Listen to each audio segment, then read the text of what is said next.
네, 사랑하는 국민 여러분, 그리고 존경하는 이하경 국회 부의장님과 선배 동료 의원 여러분, 인천 서구울 국회의원 이용우입니다.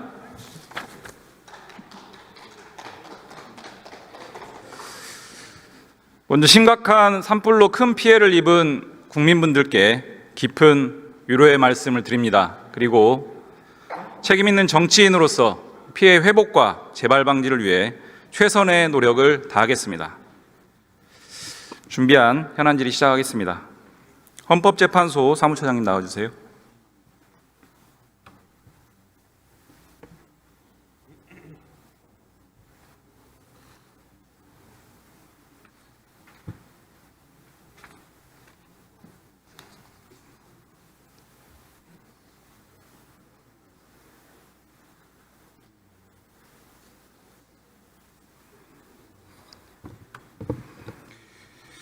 네, 수고 많으십니다.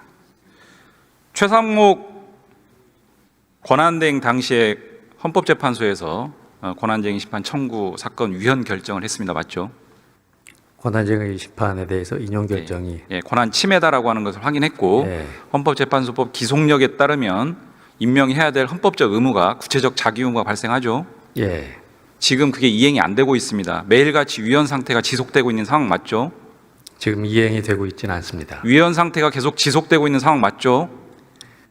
지금 그렇게 말씀하실 수 있겠습니다. 명확하게 말씀해 주세요. 위헌 상태입니까 아닙니까 지금? 헌법재판소 결정에 따르면 그 국회의 헌법재판소 구성권을 침해했다고 결정을 했습니다. 그것이 그 헌법재판소 결정문의 결론입니다. 그게 위헌이지 않습니까?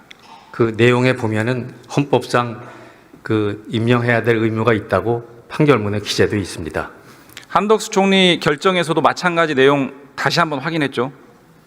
헌법재판소에서 그 내용에서 이제 임명하지 않은 것이 이제 헌법과 법률에 위반된다는 기재 부분이 있습니다. 네. 헌법재판소 결정문에 따르면 국회 선출 재판관에 대해서는 대통령 또는 대통령 권한대행이 임명할지 여부를 결정할 재량권이 없다라고 못을 박았죠. 국회 추천목에 대해서는 국회 선출요. 국회 선출 몫에 대해서는 그 자격 요건이라든지 그리고 그 의회 민주주의 절차상 하자가 없다면은 그 임명을 해야 된다는 설치가 있습니다. 여야 합의를 이유로 임명을 거부하는 부분에 대해서도 정당한 이유가 되지 못한다라고 못을 박았죠. 이유 부분에 보면 그런 부분이 나와 있습니다. 지금 위헌 상태가 한덕수 대행, 최상목 과거 대행에 의해서 계속적으로 이루어지고 있었는데 지금도 위헌 상태이고요. 이런 부분들 헌법재판소의 자기보호 차원에서 강구할 수단 있습니까? 헌법재판소는 헌법에서 부여된 권한에 따라서요. 그 사건에 대해서 의사를 밝혔습니다. 더 이상 강구할 수단이 없습니까? 지금 그 의원님께서 말씀을 하시는 바와 같이 현실화되고 있지 않기 때문에 지금 헌법에서 부여된 권한 범위 내에서 재판소로서는 어떠한 조치를 취할 수 있는지 저희들이 여러 가지 사정을 지금 종합해서 살펴보고 있습니다. 임시지 가처분 심리하고 있습니까? 현재 사건이 접수돼서 심리 중에 있습니다. 헌법재판소는 말씀하신 것처럼 헌법재판소 구성권이 지금 침해되고 있습니다. 위헌적인 대행들의 행태로 인해서. 맞죠? 그 사건 결론에 보면은 국회의 구성권을 침해했다고 밝힌 바가 있습니다. 그러니까 헌법재판소 구성권이 지금 침해되고 있잖아요. 두 대행의 위헌적 행태로 인해서. 그죠? 국회의 권한을 침해했다는 것이 재판소 결론입니다. 과거 이강국 헌재 소장이 이런 부분들과 관련해서 공석인 재판관 임명에 대한 입장 표명한 적 있죠? 그렇게 기억합니다. 지금 그렇게 헌법재판소 입장 표명할 의사 없습니까? 현재로서는 헌법재판소 재판관 임명이 안 됨으로 인해서 제대로 된 구성이 완전하게 이루어지지 않고 있잖아요. 그런 책무를 할 수도 있는 거 아닙니까? 헌법재판소도. 그 부분에 대해서도 종합해서 저희들이 검토 중에 있습니다. 들어가시면 됩니다. 공수처장 나와주세요.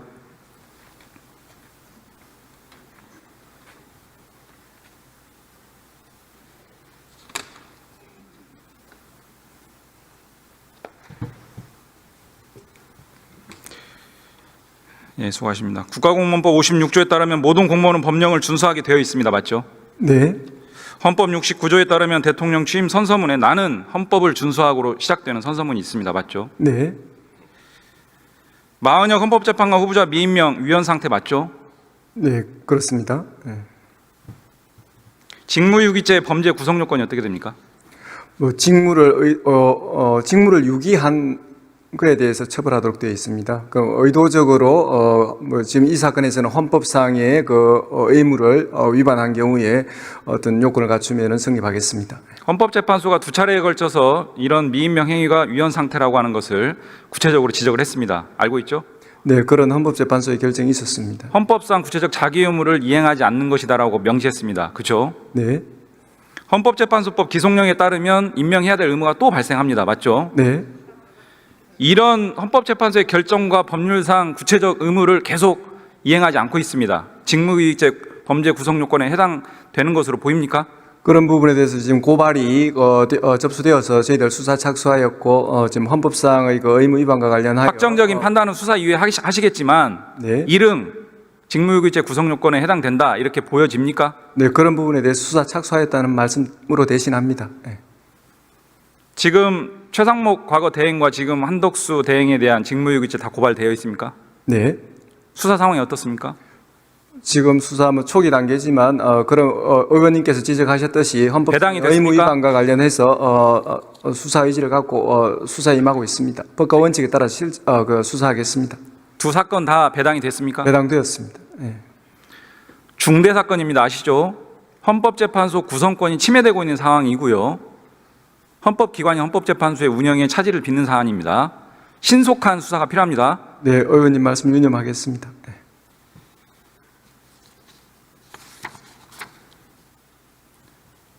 최상목 장관에 대한 경제금융비서관 당시의 혐의 관련해서 고발 접수된 거 있죠? 네, 고발되었습니다. 예. 수사 진행 중입니까?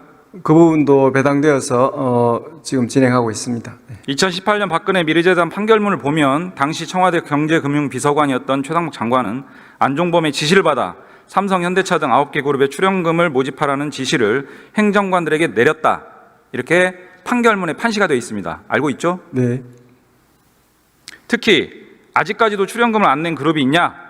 그 명단을 달라고 하면서 화를 내면서 출연금 모집을 종용했다는 사실도 판결문에 적시되어 있습니다. 알고 있죠? 네.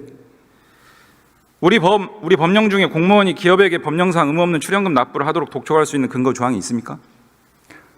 뭐 그런 부분 지금 그런 조항이 있습니까? 특별히 규정이 없는 것으로 알고 있습니다. 특별히가 아니라 없습니다. 네. 불법이기 때문에. 이와 관련해서 최상목 당시 비서관 말고 다른 사람이 직권남용죄로 처벌된 거 알고 계시죠? 네. 이런 상황을 종합하면 최상목 현 장관의 직권남용 여지 충분히 있다고 보이는데 어떻게 생각합니까? 뭐 그런 부분 지금 고발되어 있으니까 제가 뭐 결론을 말씀드릴 수는 없고 의원님 말씀 유념해서 또 범죄 성립 여부에 대해서 검토하도록 하겠습니다. 고발 사항이 특가법상 뇌물죄, 특경법상 공갈죄 맞습니까? 그런 부분이 문제된 걸로 알고 있습니다. 네. 소멸시효 지나지 않았습니다. 공범에 대해서 유죄 판결이 있을 경우에 공소시효가 정지된다는 그 법리가 이 사건에서도 적용되는 그런 사안입니다. 그래서 제가 말씀드린 직권남용죄 포함해서 신속하고 엄중하게 수사해야 됩니다. 네, 유념하겠습니다. 그렇게 하겠습니까? 유념하겠습니다. 네.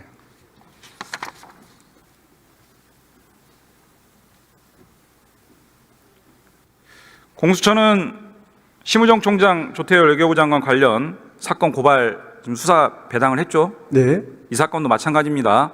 가감없이 수사해야 됩니다. 청년 세대들의 박탈감을 불러온 사건이고요. 상당한 의혹이 있습니다. 분명하게 들여다보시고 필요하면 강제 수사까지 진행해야 됩니다. 저희 공수처는 고위공무원의 범죄에 대해서는 어떤 지위 고하를 막론하고 법과 원칙에 따라 철저히 수사하겠습니다. 네, 들어가시죠. 법원의 행정처장님 나와주세요.